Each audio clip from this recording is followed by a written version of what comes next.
Hello दोस्तों, नया topic नया प्रश्न के साथ प्रश्न 2.2 की 2.2 को कड़ी को आगे बढ़ाते हुए प्रश्न 5 में पहुंच चुके हैं और नया प्रश्न है, नया टॉपिक है और जो नए सीखने जा रहे हैं। तो प्रश्न क्रमांक 5 बोल रहा है कि हरों का परिमेयकरण कीजिए। ठीक है, हरों का परिमेयकरण कीजिए। तो अपने को सवाल दिया है पहला 1/वर्गमूल 5। ठीक है, 1/वर्गमूल 5 ऐसा अपने को दिया है सवाल, जो यह अंश कहलाता है। ठीक है, और यह कहलाता है हर। ठीक है, ऊपर वाला जो पार्ट होता है, संख्या रहता है, वो अंश कहलाता है, नीचे वाला कहलाता है हर। ऊपर का अंश, नीचे का हर। तो आइए इसी को सवाल को हल करने जा रहे हैं। 1/वर्गमूल 5 का अपने को हर का परिमेयकरण करते हैं। तो हर का परिमेयकरण कैसे करेंगे? जैसे ये हर है, नीचे वाला ऊपर वाला अंश है, तो हर का बोला है, ना कि अंश का। तो हर का परिमेयकरण करेंगे तो ये जो हर है उसका परिमेयकरण करेंगे तो उसका ऊपर नीचे में गुना कर देते हैं। बस क्या कर देते हैं? ऊपर और नीचे में गुना कर देते हैं। बस इसी को बोलते हैं हम लोग हर का परिमेयकरण। हर का परिमेयकरण का अर्थ है कि अंश और हर में हर जैसे सेम टू सेम गुना करना। तो जैसे वर्गमूल 5 है तो उसका सेम टू सेम अंश और हर में गुना करना। आइए गुना करते हैं। वर्गमूल 5 और 1 का गुना करेंगे तो वर्गमूल 5 एकम वर्गमूल 5। वर्गमूल 5 और वर्गमूल 5 से गुना करेंगे तो सिर्फ केवल 5 ही आएगा। तो हमारा आंसर यही है और कुछ नहीं है। आप लोग उत्तरमाला में देख लीजिए, हमारा प्रश्न क्रमांक 5 का पहला का आंसर मिल गया है। ठीक है, हम किसी भी संख्या को हम गुना करते हैं सेम वाली को, तो उसका आंसर केवल एक ही आता है। ठीक है, जैसे यहाँ पर वर्गमूल 10 गुना वर्गमूल 10 है तो केवल 10 ही आएगा। तो कैसे आता है वह समझने जा रहा हूँ। जैसे सेम है, ठीक है, तो सेम है तो वर्गमूल 5 का स्क्वायर होगा। वर्गमूल 5 को 2 बार गुना करेंगे तो वैसे यहाँ पास होगा। तो यहाँ जो स्क्वायर और वर्गमूल रहता है वो कट जाता है, तो ओनली एक संख्या बचा, वो भी 5। तो वही 5 तो हमारा यह भी है। ठीक है, इस प्रकार से सवाल को हल करते हैं। तो जो सेम रहता है, केवल संख्या एक ही होता है वर्गमूल में जब गुना करते हैं तब। तो यहाँ जब वर्गमूल 5 और वर्गमूल 5 को गुना किए तो 5 बस। वर्गमूल 5 और 1 का गुना किए तो वर्गमूल 5 एकम वर्गमूल 5। ठीक है, अंश और हर में कुछ हर का परिमेयकरण कैसे करते हैं वह समझ में आ गया होगा। आइए इसी में दूसरा देखेंगे तो हमको और अच्छे से समझ आ जाएगा, जिसमें दूसरा सवाल है 2/वर्गमूल 6। 2/वर्गमूल 6। तो 2/वर्गमूल 6 का आंसर है 2/वर्गमूल 6। इसका हर का परिमेयकरण करो तो वही मैं बताया था, ये अपना हर है, ये अंश है, तो हर का परिमेयकरण 2/वर्गमूल 6 का ऊपर नीचे में गुना। ठीक है, हर का परिमेयकरण तो ऊपर नीचे में गुना। तो देखिए आप लोग गुना करेंगे तो 2/वर्गमूल 6 का गुना करेंगे तो 2/वर्गमूल 6 हो जाएगा, और वर्गमूल 6 और वर्गमूल 6 का गुना करेंगे तो केवल 6 हो जाएगा ना। समझ आ रहा है कि नहीं? 2 और वर्गमूल 6 का गुना करेंगे तो 2/वर्गमूल 6, वर्गमूल 6 और वर्गमूल 6 का गुना करेंगे तो ओनली 6। सेम है इसलिए। तो आइए 2 एकम 2 काट देते हैं, काटता है तो ये हो जाएगा 2 एकम 2 और 2 तिया 6। तो यह हमारा आंसर हो जाएगा 6/3 ऐसा। तो यही हमारा क्या है? आंसर है। इस प्रकार से सवाल को क्या कर सकते हैं? हम हल करते हैं। हर का परिमेयकरण बहुत ही सरल है, कठिन नहीं है। आप लोग ध्यान देके सवाल को हल करिएगा तो वह सवाल क्या होता है? बन जाता है।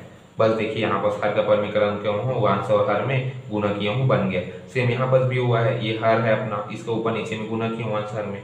तो 2/वर्गमूल 6 का 2/वर्गमूल 6, वर्गमूल 6 का वर्गमूल 6 का गुना केवल 6। तो 2 एकम 2, 2 तिया 6। तो ऐसे देखिए वर्गमूल 6 है तो वर्गमूल 6, 2 एक कटाया हुआ ना, 2 एकम 2, 2 तिया 6।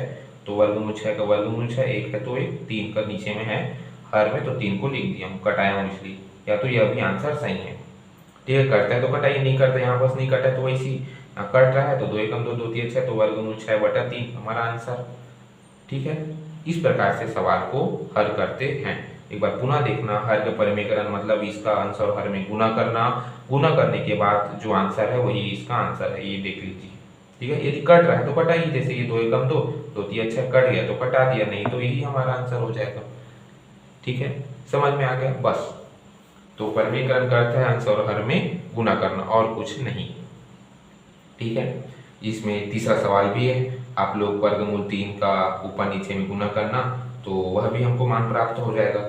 आइए उसको भी हल करके देख लेते हैं। ठीक है, तो यहीं पर देख लेते हैं। तीसरा सवाल अपने को दिया है वर्गमूल 21 बटा वर्गमूल 3। ठीक है, दिया है वर्गमूल 21 बटा वर्गमूल 3।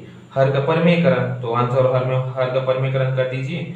तो वर्गमूल 21 वर्गमूल 3 का ऊपर नीचे में गुना, अंश और हर में वर्गमूल 3 का गुना, क्योंकि हर तो वर्गमूल 3 ही है ना, तो वर्गमूल 3 का अंश और हर में गुना करेंगे ऊपर नीचे में, तो गुना करेंगे तो ये हो जाएगा वर्गमूल 21 और वर्गमूल 3 का गुना करेंगे तो वर्गमूल 21 गुणा वर्गमूल 3 हो जाएगा, और वर्गमूल 3 और वर्गमूल 3 का गुना करेंगे तो केवल 3। ठीक है, समझ में आया ना? तो आइए सवाल को हल करते हैं। अब वर्गमूल 21 को तोड़ दीजिए, यदि टूटता है तो यह हो जाएगा 7 गुणा 3 में वर्गमूल 3 का वर्गमूल 3 बटा 3 है तो 3। समझ में आया ना? 21 को मैं तोड़ा हूँ, 7 या 21, देखिए वर्गमूल लगा है तो वर्गमूल लगा दीजिए। ठीक है, वर्गमूल 7 को अलग, वर्गमूल 3 को अलग, वर्गमूल 3 को अलग, 3 है तो 3। ठीक है, समझ में आ रहा है ना? तो इस प्रकार से 7 और 3 को तोड़ा हूँ तो 7 या 21 है ना। वर्गमूल 7 वर्गमूल 3 को फिर से अलग अलग तोड़ दिया, सवाल को सरल करना इसलिए। तो वर्गमूल 3 का गुना करेंगे तो 3, और बटा 3 है तो 3, और इधर वर्गमूल 7 बचा है अपना, तो वर्गमूल 7 हो जाएगा। ठीक है, 3 और 3 कैंसिल हो जाएगा, तो बचा क्या? वर्गमूल 7। यही हमारा क्या है? आंसर है। आप लोग उत्तर माला में भी चेक कर लेना, वर्गमूल 7 क्या है? अपना आंसर है। इसको बटा 1 भी कर सकते हैं, और नहीं करेंगे वर्गमूल 7 बस लिखेंगे तब भी सही है।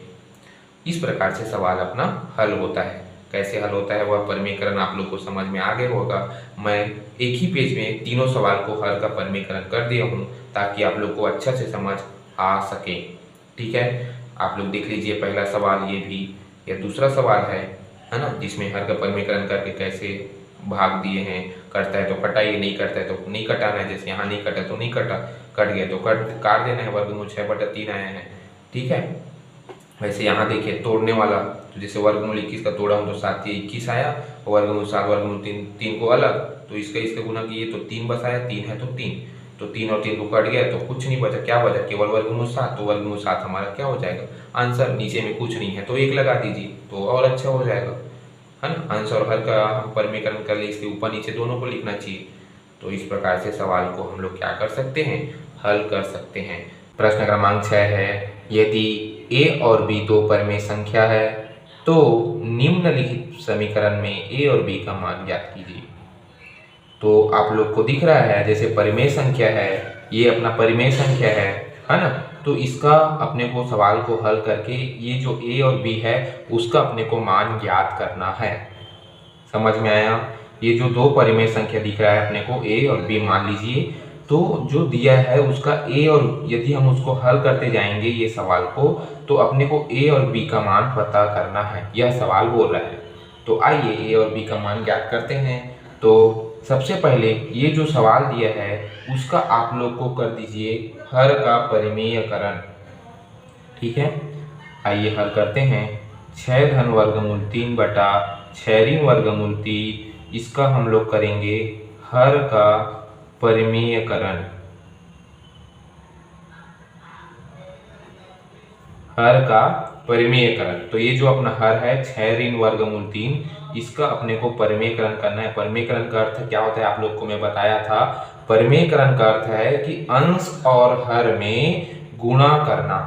ठीक है, तो यह जो हर है ये अपना अंश है और ये हर है, तो इसका परिमेयकरण करेंगे तो अंश और हर में गुणा करेंगे। तो सबसे पहले 6 धन वर्गमूल 3 बटा 6 ऋण वर्गमूल 3। ठीक है, तो इसका ऊपर नीचे में गुना करेंगे तो हो जाएगा 6 धन वर्गमूल 3, 6 धन वर्गमूल 3। इससे ऊपर नीचे में गुना करेंगे, अर्थात यहाँ पर देखिए हर का परिमेयकरण, तो ये हर को हम ऊपर नीचे में गुना करेंगे। लेकिन यदि ऋण है तो जब हम परिमेयकरण करते हैं, गुणा करते हैं, तो यह जो ऋण है उसका जब अंश और हर में गुणा करते हैं तो चिन्ह में परिवर्तन हो जाता है। ठीक है, समझ में आया। जैसे यहाँ देखिए 6 धन वर्गमूल 3, 6 ऋण वर्गमूल 3 अपना प्रश्न है। ठीक है, लेकिन जब हर का परिमेयकरण करेंगे तो सेम टू सेम लिखेंगे, लेकिन यहाँ पर ऋण है वह परिवर्तन हो जाएगा, ऋण का धन हो जाएगा धन का। यदि मान लीजिए यहाँ पर धन रहता तो इधर आके क्या हो जाता, ऋण। समझ में आया। ठीक, मतलब इसका जस्ट विपरीत हर का परिमेयकरण में होता है। जैसे हर में 6 ऋण वर्गमूल 3 है तो 6 धन वर्गमूल 3 बटा 6 धन वर्गमूल 3 ऐसा। ठीक है, ये ऋण है वह धन हो जाएगा। ठीक है, ये अपने को ध्यान देना है ना। मतलब जब हम धन का के साथ हर का परिमेयकरण करते हैं तो ऋण हो जाता है, और ऋण का हर का परिमेयकरण करते हैं तो वह धन हो जाता है, जैसे यहाँ पर दिया है। ठीक है, आइए अब हर का परिमेयकरण हो गया, हमको लिखना है लेकिन ए धन बी वर्गमूल 3 इसको लिखते जाना है। ये लेफ्ट हैंड साइड है, ये राइट हैंड साइड है, तभी तो हमको ए धन बी का मान ज्ञात करना है ना। तो इसका ए धन बी का मान ज्ञात करना है, इधर अपने को लेफ्ट हैंड साइड को हल करते जाना है। तो सबसे पहले हम कर दिए हर का परिमेयकरण। ठीक है, अब हर का परिमेयकरण करने के बाद अब गुणा करते हैं। तो देखिए 6 धन वर्गमूल 3 का स्क्वायर होगा ना। देखिए 6 धन वर्गमूल 3, 6 धन वर्गमूल 3 सेम है तो दोनों का स्क्वायर हो जाएगा। मान लीजिए 2 और मान लीजिए ऐसा 2 गुणा 2 है, मान लीजिए तो 2 गुणा 2 है मतलब 2 का स्क्वायर लिख सकते हैं कि नहीं। 2 गुणा 2, 2 दूनी 4, तो 2 का स्क्वायर मतलब 2 दूनी 4। वैसे ही इसको भी लिख सकते हैं कि नहीं, 6 धन वर्गमूल 3, 6 धन वर्गमूल 3, तो दोनों का स्क्वायर हो सकता है सेम सेम इसलिए। ठीक, इस प्रकार से। आइए अब इधर नीचे देखते हैं। यहाँ देखिए मैं आप लोग को एक सूत्र बताया था, ए ऋण बी ए धन बी, दिख रहा है वैसे ए ऋण बी ए धन बी, तो क्या होता है जी, ए स्क्वायर ऋण बी स्क्वायर बराबर होता है ए धन बी ए ऋण बी होता है। ए स्क्वायर ऋण बी स्क्वायर बराबर ए धन बी ए ऋण बी, तो उसी सूत्र को लिख दीजिए, ए ऋण बी ए धन बी बराबर क्या हो जाएगा, ए स्क्वायर ऋण बी स्क्वायर, मतलब ए को मान लीजिए 6 है ना, तो 6 का स्क्वायर ऋण वर्गमूल 3 का स्क्वायर बराबर क्या, ए धन बी वर्गमूल 3। ठीक है, समझ में आया, समझ में आ गया ना। ए ऋण बी ए धन बी बराबर क्या होता है, ए स्क्वायर ऋण बी स्क्वायर। तो मान लीजिए ए को हम 6 माने हैं और बी को वर्गमूल 3 माने हैं, तो ए स्क्वायर मतलब 6 का स्क्वायर ऋण बी स्क्वायर मतलब वर्गमूल 3 का स्क्वायर। ठीक है, इस प्रकार से सवाल को क्या कर सकते हैं, हम हल करते हैं। आइए आगे बढ़ते हैं। ये कहाँ से आया, समझ आया ना, ये सूत्र से आया है, ए स्क्वायर ऋण बी स्क्वायर बराबर होता है ए ऋण बी ए धन बी, ऐसा इस प्रकार से, और ए धन बी वर्गमूल 3। फिर से आइए आगे बढ़ते हैं। अब देखिए 6 धन वर्गमूल 3 का स्क्वायर, तो 6 धन वर्गमूल 3 का स्क्वायर मतलब एक सूत्र होता है ए धन बी का स्क्वायर बराबर क्या होता है, ए स्क्वायर धन 2ab धन बी स्क्वायर, ये सूत्र होता है। ए स्क्वायर धन 2ab धन बी स्क्वायर, ए धन बी स्क्वायर बराबर इसका बराबर। ठीक है, ए धन बी का स्क्वायर बराबर होता है ए स्क्वायर धन 2ab धन बी स्क्वायर। तो देखिए यहाँ पर ए धन बी का स्क्वायर टाइप का दिख रहा है कि नहीं, दिख रहा है, तो उसका हम ऐसे ए को 6 मान लेते हैं और बी को वर्गमूल 3 मान लेते हैं, तो उसको सूत्र विधि में रख दीजिए। जैसे ए स्क्वायर धन 2ab धन बी स्क्वायर मतलब 6 का स्क्वायर धन 2ab मतलब 2 गुणा ए क्या है हमारा 6 है, बी क्या है वर्गमूल 3 है, गुणा बी का स्क्वायर, तो बी का स्क्वायर मतलब वर्गमूल 3 का स्क्वायर। ठीक है, और ये अपना वही 6 का स्क्वायर मतलब 36, 6 का 36 और वर्गमूल और स्क्वायर कट जाएगा तो 3 आएगा, बराबर क्या, ए धन बी वर्गमूल 3। ठीक है, इस प्रकार से सवाल को सूत्र विधि से हम लोग क्या कर सकते हैं, हल करते हैं, सूत्र मान रख कर। जैसे यहाँ पर मैं एक छोटा सा लिख देता हूँ, ए बराबर माने हैं 6 और बी बराबर माने हैं वर्गमूल 3 माने हैं। ठीक है, इस प्रकार से तो ये अपना ए धन बी स्क्वायर बराबर ए धन बी स्क्वायर टाइप का दिख रहा है, तो उसका बराबर क्या होता है, ए स्क्वायर धन 2ab धन बी स्क्वायर। तो देखिए यहाँ पर देखिए ए स्क्वायर धन 2ab धन बी स्क्वायर, सॉरी गुणा हो गया था बी स्क्वायर, ऐसा। जैसे ये देखिए ए स्क्वायर धन 2ab धन बी स्क्वायर, ए स्क्वायर धन 2ab धन बी स्क्वायर, ऐसा दिख रहा है जैसे ए धन बी स्क्वायर, वैसे यहाँ पर देखिए ए स्क्वायर ऋण 2 बी स्क्वायर, तो क्या होता है ए ऋण बी ए धन बी। तो देखिए ए स्क्वायर ऋण बी स्क्वायर, ए ऋण बी ए धन बी, और जिससे यहाँ पर भी हुआ है ए धन बी स्क्वायर मतलब ए स्क्वायर धन 2ab धन बी स्क्वायर। ठीक, इस प्रकार से सवाल को हम लोग क्या कर सकते हैं, हल कर सकते हैं। तो सूत्र आप लोग भूले मत, ये बहुत ही महत्वपूर्ण सूत्र है, दो सूत्र, ए स्क्वायर ऋण 2ab धन बी स्क्वायर, है ना, और अपना ये ए धन बी ए ऋण बी। तो ये सूत्र में मान रखा हूँ, इसलिए ये सब सवाल क्या हो रहा है, बढ़ रहा है, ए ऋण बी ए धन बी। जैसे यहाँ पर देखिए ए धन बी स्क्वायर का सूत्र लगा है ना, ये इसको हम लोग बोलते हैं, है ना, ऐसी सरल समीकरण टाइप का एक सूत्र होता है ना। तो इसको हमको याद रखना है, ये कहाँ से आया, समझ आया, सूत्र से आया है, ये भी सूत्र से आया है ना। तो ये और ये 6 का स्क्वायर मतलब 36 और वर्गमूल स्क्वायर काट के 3 आया। आइए फिर से सवाल को आगे हल करते हैं। तो 6 का स्क्वायर मतलब हो जाएगा 36, 6 छक्का 36 धन 6 दूनी 12 वर्गमूल 3 धन स्क्वायर वर्गमूल कट जाएगा तो बचेगा क्या 3, और 36 में 3 घटाओ तो 33 बचेगा बराबर ए धन बी वर्गमूल 3। समझ में आया आप लोग को, मेरे को लगता है आप लोग को समझ में आ गया होगा।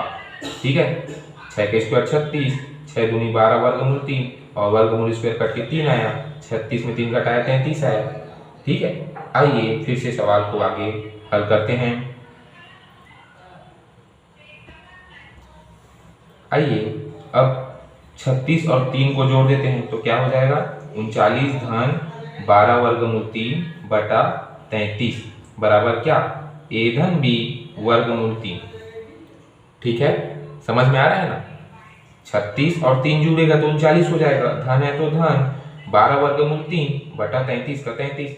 तो 12 को क्यों नहीं जोड़ेंगे आप लोग, क्योंकि यह वर्गमूल के साथ जुड़ा है, इसलिए 12 वर्गमूल 3 नहीं जुड़ेगा, केवल 36 और 3 जुड़ेगा 39 होगा, बटा 33 है तो 33 ए धन बी वर्गमूल 3। ठीक है, आइए इस प्रकार से सवाल को सूत्र में मान रख रखा छोटी छोटी विधि से हम बनाते हैं। वीडियो को आप लोग आधा ना देखिए, पूरा देखिए, तभी हमको समझ में आएगा ए और बी का मान कैसे ज्ञात होता है। और यह जो सवाल है प्रश्न क्रमांक 6 मोस्ट आईएमपी ऐसा मेरे को मानता और लगता है, क्योंकि यह जो है एग्जाम में पूछे जाने वाला मोस्ट आईएमपी प्रश्न और मोस्ट आईएमपी क्वेश्चन है।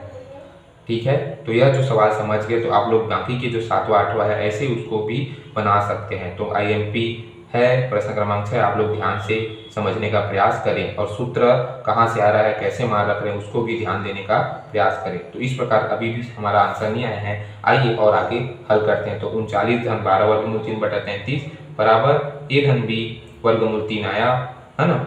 ये अपने लेफ्ट हैंड साइड को हल करते जा रहे हैं, राइट हैंड साइड वही चीज को वैसी रखते जा रहे हैं, है ना। ये ए धन बी वर्गमूल 3 इधर को अपने को हल करते जाना है, हर का परमीकरण करना, सूत्र का मान रखना, सूत्र का मान रखते हुए ये ए धन बी स्क्वायर का मान रखना, कटाना है, जोड़ना है, फिर यहाँ तक आ गए। अब आइए सवाल को फिर से आगे बढ़ाते हैं। ठीक है, अब देखिए यदि कटता है तो कटाइए, तो 3 से कट रहा है, देखिए क्या हो जाएगा 11 तिया 33 और 13 तिया 39 कट गया, समझ में आ रहा है ना। आइए तो 3 से भाग दिए तो 11 तिया 33 और 13 तिया 39 हो गया, तो हमको मिला है आंसर, है ना 13 प्लस 12 वर्गमूल 3 बटा 11 बराबर ए धन बी वर्गमूल 3। ठीक है ना, 13 3 में कटा तो 13 धन 12 वर्गमूल 3 बटा 11, और समझ में आ रहा है ना इस प्रकार से। तो ये भी तो सॉरी यहाँ पर यह भी कर सकता है 3 से 4, है ना, तो यहाँ पर 4 आएगा, सॉरी, ठीक है 4 वर्गमूल 3 ऐसा, ये 3 से कटेगा, 3 11 तिया 33, है ना, और 13 तिया 39 और 4 तिया 12, तो 4 से कटेगा, तो ये हो जाएगा हमारा 13 धन 4 वर्गमूल 3, है ना, बटा 11 बराबर ए धन बी वर्गमूल 3। ठीक है, इस प्रकार से आइए, और सवाल को अभी हमको ए और बी का मान अभी भी प्राप्त नहीं हुआ है, आइए उसको भी आगे को हम लोग हल करते हैं। तो आइए दोस्तों, तो हमको आंसर मिला था 13 धन 4 वर्गमूल 3 बटा 11, 3 से भाग दिए तो बराबर a धन b वर्गमूल 3। तो फिर से सवाल को अपने को a और b का मान ज्ञात करने के लिए हम 13 बटा 11 अलग कर देते हैं, 4 बटा 11 अलग कर देते हैं, वर्गमूल 3 का वर्गमूल 3। ठीक है, दिख रहा है ना। 13 बटा 11 को अलग कर दीजिए, है ना, धन है तो धन, 4 बटा 11 को अलग कर दीजिए, वर्गमूल 3 का वर्गमूल 3, बस 11 11 अपना भाग में है इसलिए दोनों का अलग अलग भाग कर दीजिए। तो 13 बटा 11 को अलग, धन है तो धन, 4 बटा 11 को अलग, वर्गमूल 3 का वर्गमूल 3। और वर्गमूल 3 किसके साथ में जुड़ा रहेगा, 4 बटा 11 का के साथ में जुड़ा रहेगा। 4 बटा 11 का वर्गमूल 3 बराबर क्या, a धन b वर्गमूल 3। ठीक है, अलग कर दिए। अब 3 से भाग देने के बाद आइए अब इसमें तो अब फिर से अपने को a और b का मान ज्ञात नहीं हुआ है, तो आइए देखते हैं। यहाँ देखिए, दोनों पक्षों में समरूप पदों की तुलना करने पर, तो ये जो दोनों पक्ष है, ये left hand side right hand side, बायां पक्ष दायां पक्ष, तो दोनों पक्षों का समरूप तुलना कीजिए। समरूप मतलब समान। ठीक है, समरूप का अर्थ क्या समझते हैं हम, समान। तो आइए दोनों पक्षों का समरूप तुलना करते हैं। तो दोनों पक्षों का यदि हम समरूप तुलना करेंगे तो देखिए दोनों पक्ष समान दिख रहा है कि नहीं। समरूप का अर्थ है समान, है ना। तो दोनों पक्ष समान दिख रहा है। देखिए a धन b वर्गमूल 3, 13 बटा 11 धन 4 बटा 11 वर्गमूल 3 दिख रहा है। तो a बराबर मान लीजिए 13 बटा 11, b बराबर मान लीजिए 4 बटा 11, और समरूप मतलब दोनों का समान। तो a का मान हो जाएगा 13 बटा 11 और b का मान हो जाएगा 4 बटा 11। ठीक है, इस प्रकार से जो a का मान है 13 बटा 11 और b का मान 4 बटा 11 हमारा क्या हो जाएगा, आंसर हो जाएगा। मतलब a का मान 13 बटा 11, b का मान 4 बटा 11। इस प्रकार से जो परिमेय संख्याएं हैं उसको समीकरण को हल करते हुए a और b का मान हम ज्ञात करते हैं। जो यह सवाल बहुत ही IMP है, आप लोग वीडियो को अंत तक जरूर देखें। बहुत ही अच्छा सवाल है, ध्यान से समझने का प्रयास करें तभी समझ में आएगा। ठीक है, तो इस प्रकार से जो प्रश्न क्रमांक 6 का पहला वीडियो है वह कैसे बना है आप लोग को बहुत ही समझना जरूरी है। ठीक है, यहाँ पर समझ में आ गया होगा। कटा है, कटने के बाद इसको हम अलग अलग किए, अलग करने के बाद तुलना किए हैं, जिसमें a बराबर दिख रहा है 13 बटा 11, b बराबर दिख रहा है 4 बटा 11। तो यही हमारा आंसर है, a का मान 13 बटा 11, b का मान 4 बटा। प्रश्नावली 2.2 के प्रश्न क्रमांक 6 पहला वीडियो हम लोग देखे थे जिसमें a और b का मान ज्ञात करना था। तो आइए प्रश्न क्रमांक 6 का दूसरा वीडियो है वर्गमूल 5 धन वर्गमूल 3 बटा वर्गमूल 5 ऋण वर्गमूल 3, जिसमें a और b का मान ज्ञात करना है। तो आप लोग यह सवाल को होमवर्क बनाइए